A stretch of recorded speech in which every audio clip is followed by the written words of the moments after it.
नमस्कार दोस्तों, स्वागत है आपके अपने चैनल टॉकनी प्रिंसिपल में।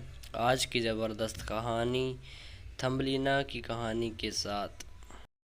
किसी समय की बात है, एक अत्यंत दयालु औरत थी। एक जादूगरनी ने उसे एक बीज दिया।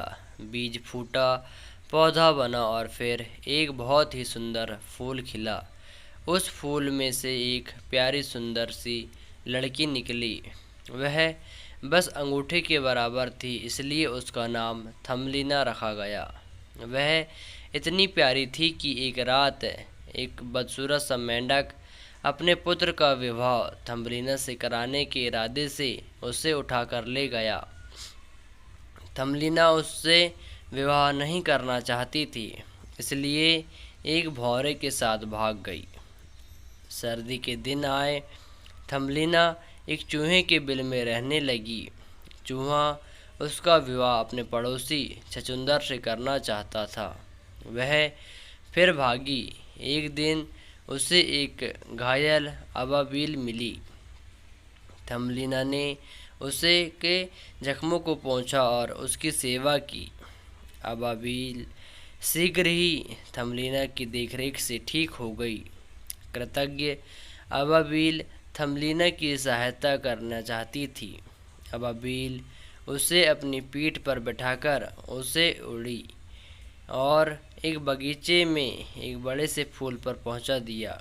वहां थम्बलीना की मुलाकात फूलों के राजकुमार से हुई। थम्बलीना को सुंदरता से मुग्ध होकर राजकुमार ने विवाह का प्रस्ताव रखा, जिसे थम्बलीना ने स्वीकार कर लिया और दोनों खुशी खुशी रहने लगे। कहानी की सीख। इस कहानी से हमें यह सीख मिलती है कि किसी भी ज़रूरतमंद की मदद करना ही सबसे बड़ा कर्म है और धर्म है।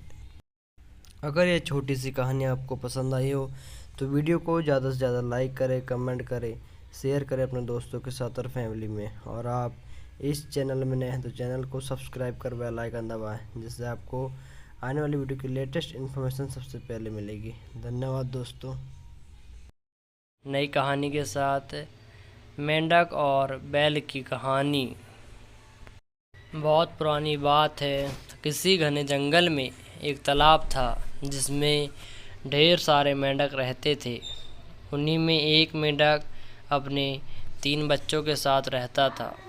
वो सभी तालाब में ही रहते थे और खाते पीते थे। उस मेंढक की सेहत अच्छी खासी हो चुकी थी और वो उस तालाब में सबसे बड़ा मेंढक बन चुका था। उसके बच्चे उसे देखकर काफ़ी खुश होते थे। उसके बच्चों को लगता कि उनके पिता ही दुनिया में सबसे बड़े और बलवान हैं। मेंढक भी अपने बच्चों को अपने बारे में झूठी कहानियाँ सुनाता और उनके सामने शक्तिशाली होने का दिखावा करता था। उस मेंढक को अपने शारीरिक कद काठी पर बहुत घमंड था। ऐसे ही दिन बीतते गए। एक दिन मेंढक के बच्चे खेलते खेलते तालाब से बाहर चले गए। वो पास के एक गांव पहुँचे।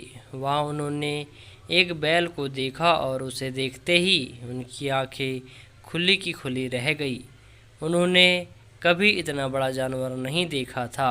वो बैल को देखकर डर गए और बहुत ज़्यादा हैरान हो गए।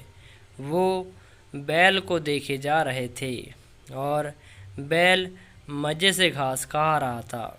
घास खाते खाते बैल ने ज़ोर से हुंकार लगाई। बस फिर क्या था, मेंढक के तीनों बच्चे डर के मारे भागकर तालाब में अपने पिता के पास आ गए। पिता ने उनके डर का कारण पूछा।